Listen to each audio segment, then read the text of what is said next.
ഇന്നത്തെ നമ്മുടെ കഥാനായകനും മത്തി തന്നെയാണ്. തേങ്ങയും കാന്താരിയും കൊച്ചുള്ളിയും ഇട്ട് മത്തി വറ്റിച്ചതിൻ്റെ റെസിപ്പിയാണ് ഞാൻ ഷെയർ ചെയ്യാൻ പോകുന്നത്. കഴുകി വൃത്തിയാക്കി വെച്ചിരിക്കുന്ന മത്തിയിലേക്ക് തേങ്ങ മഞ്ഞൾപ്പൊടി ഇട്ട് ചതച്ചതും കൊച്ചുള്ളിയും കാന്താരിയും കൂടി ചതച്ചതും പുളി ആവശ്യത്തിന്, കുറച്ച് കറിവേപ്പില, ഉപ്പ് ആവശ്യത്തിന്, കുറച്ച് വെളിച്ചെണ്ണ, ഇവയെല്ലാം നന്നായിട്ട് മിക്സ് ചെയ്യണം. മിക്സ് ചെയ്യുന്നത് കൈകൊണ്ട് തന്നെ ആവണേ, അല്ലെങ്കിൽ മീൻ ഉടഞ്ഞു പോകും. മിക്സ് ചെയ്തിട്ട് ഇതെല്ലാം കൂടെ ചട്ടിയുടെ നടുക്കേക്ക് ഒതുക്കണം. എന്നിട്ട് അടച്ച് ഫ്ലെയിം ഓണാക്കി ലോ ഫ്ലെയിമിൽ കുറച്ച് നേരം വെക്കണം.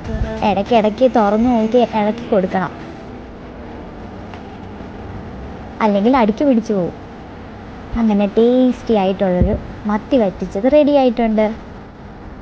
ചോറിന് അടിപൊളിയാണ്, മസ്റ്റ് ട്രൈ ആണ്. എല്ലാവരും ട്രൈ ചെയ്ത് നോക്കണം.